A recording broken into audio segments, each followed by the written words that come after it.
Hey, Mr. B! Hi. You know there's another statement of changes. I know, I've been writing all about it. 1st of July, HC997. Yeah. The last one was only 24th of June. What are the changes mainly about? Let's get into the nitty-gritty. Well, this is where they're making their threats count. Do you remember the threats in the white paper? This is now starting to happen. What they said in the white paper was that they're going to make life difficult for the skilled workers because they believe that there are far too many people coming here, far too many people bringing in their dependents, and they are going to put a curtailment on that. And that is exactly what they've done. So this whole thing, the statement of changes HC997 announced on the 1st of July has all these rules now that affect the skilled workers mainly, and something to do with the Afghan relocation program as well. Okay, let's first touch on that Afghan relocation. So, talk to us about ARAP. Okay. ARAP is the Afghan Relocation and Assistance Policy. Those who might know about this will know it as this is where the Afghans who had been at a threat from the Taliban for helping the British troops or the American troops or the European troops, those people were granted kind of an amnesty or kind of a relocation into the UK so that they were not at those threats anymore. So that policy has now been closed, and it's been closed without any notice. So on the 1st of July, this was announced, and 3 p.m. as of the 1st of July, it has been shut down. So no new principal applicants can apply under the Afghan Relocation and Assistance Policy. Those who are already under the program can still apply for extensions. Okay, well, that's good to know. Next, minimum skill level. I know they've bumped it up to RQF Level 6. Yeah. Now you basically need a degree level role, is that correct? That's right. RQF, that is the Regulated Qualifications Framework. So what they've said is that we are going to go pre-Brexit, which is where they had only those people allowed to apply for skilled worker visas who were on a graduate level. So they had done a graduation, they'd done a bachelor's degree as a minimum, and only those people were allowed to come under the skilled worker category. So what they've said is, any new people applying after the 22nd of July, now this is the cutoff date, 22nd of July 2025. So what they've said is after the 22nd of July, on or after, if you're applying, you have to have a minimum bachelor's degree, and the course or the job that you're applying for has to comply with that. Now, this RQF, I was looking at it, the examples, what sort of examples we could bring into RQF level 6 and RQF lower levels. So if you're looking at level 3, for example, that's the level of A levels. And those are care workers, technicians. So right now, people who apply for care worker visas, they are at level 3 RQF. Those who are at level 4 would be certificate of higher education. People who are in junior managements, for example, they will come under that. Level 5 is the foundation degree or the HND, or some people call it the H&D. Supervisors, assistant managers, those will fall under that category. And then comes level 6, which is now what the government is proposing is going to be applicable. That's a bachelor's degree is a minimum. Most skilled worker roles will be engineers, teachers, IT professionals. Those kind of people will come under that. Now, those who are this minimum level or above, so bachelor's degree or a master's degree or a doctorate, those people, specialist roles, consultants, researchers, top level specialists, all those can still apply for these skilled worker visas. But those who are under this level cannot apply this anymore.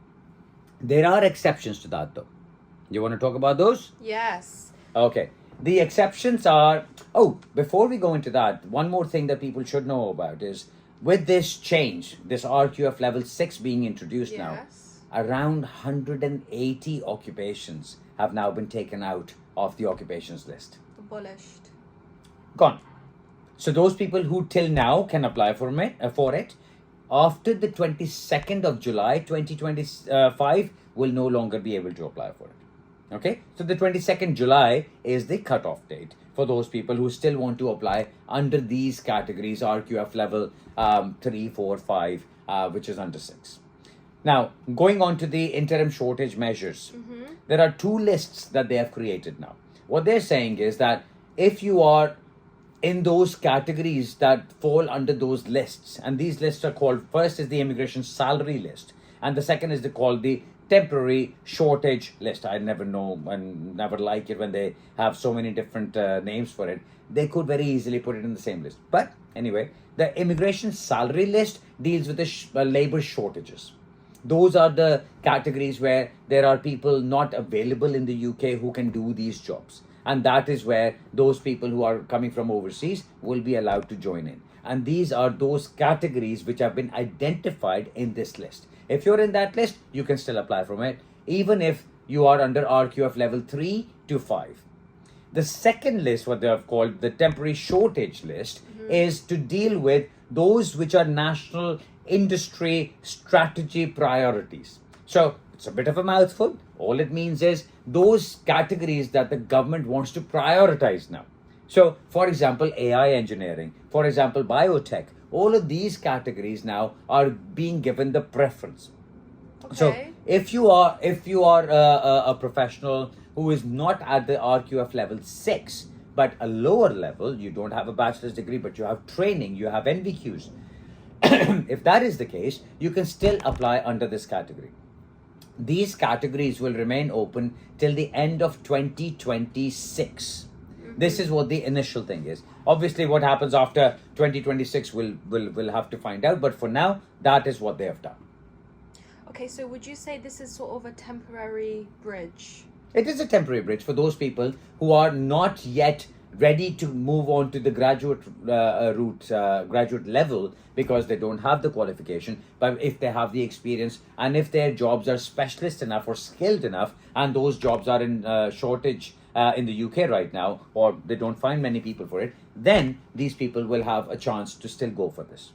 Okay, so, well, just when you thought it couldn't get any harder to sponsor someone, I believe they've changed the salary threshold. Well, salary threshold was always going to change. They had already said that, they had already promised that. So from 38,700 that it currently is, it's now gone to 41,700. So there's an increase of £3,000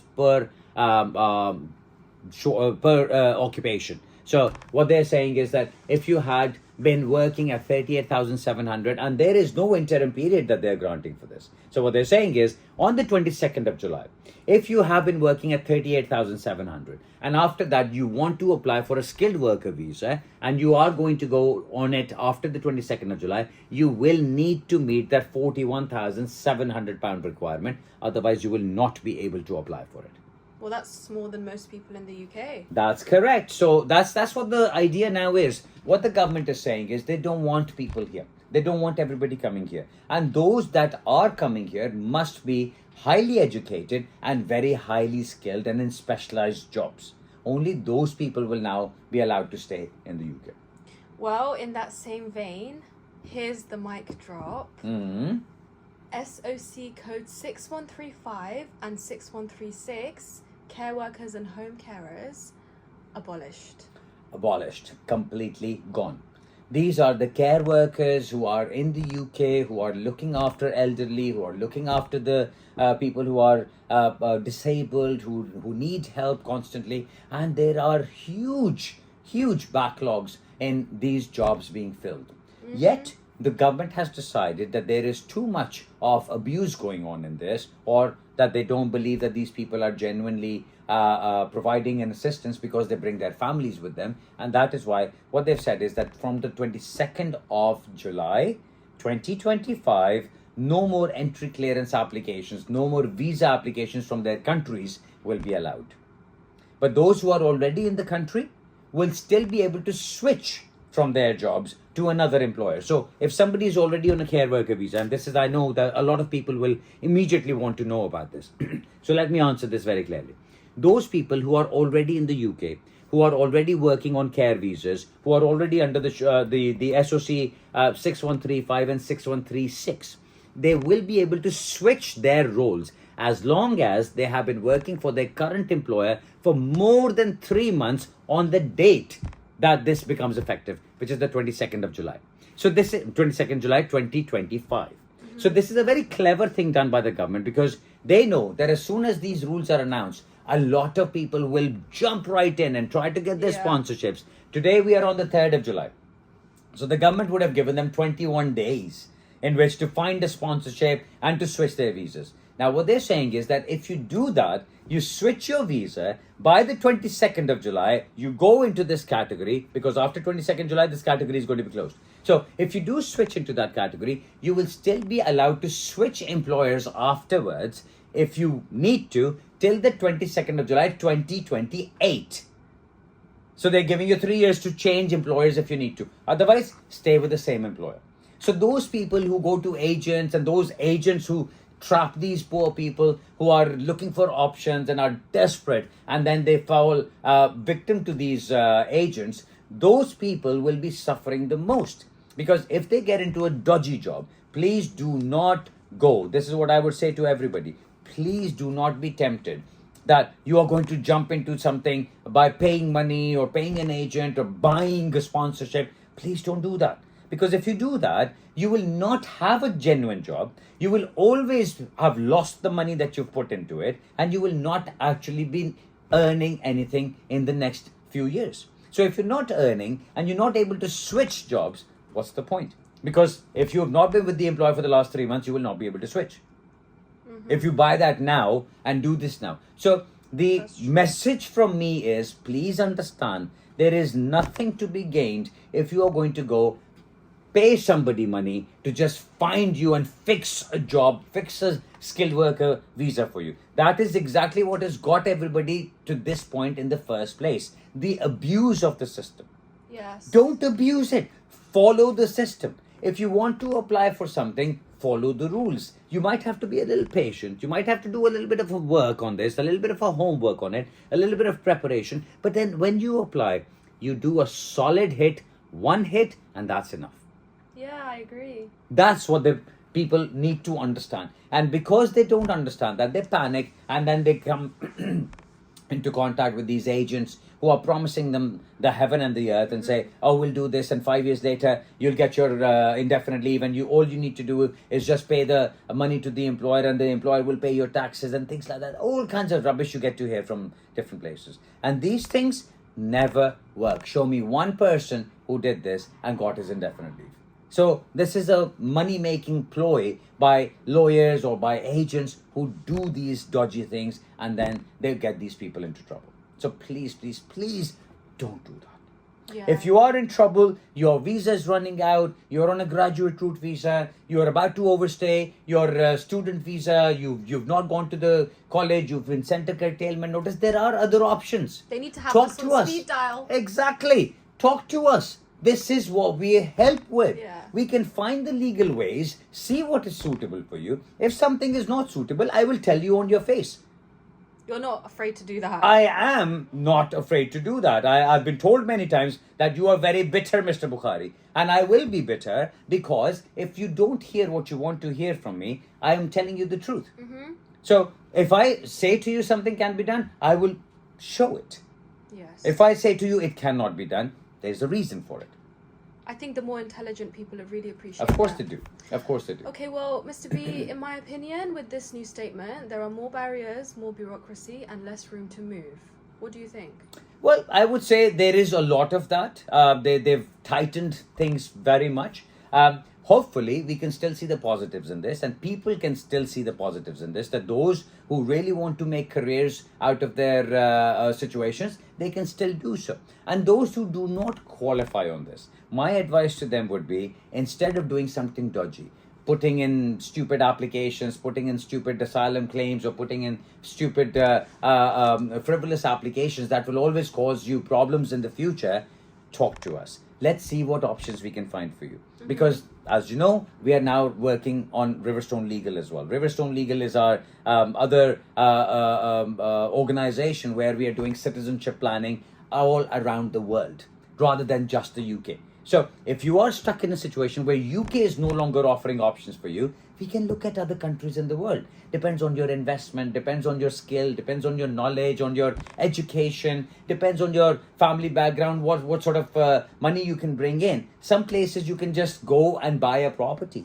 and you'll be given a residence permit. Some places you can go start a business, which the UK does not allow anymore, and you can get a residence permit. So there are other options available that people can look into, other legal, proper options. So you don't have to be desperate. You don't have to get all chaotic in your life and go and start paying all these agents the money that they are demanding and not doing anything for you anymore. Yeah, that's very, very true. Okay, on that note, I think we've covered everything. Thank you, Mr. Bukhari, and thank you for our viewers for listening to this video. And of course, for any of your immigration needs, you know where to find us. Thank you very much.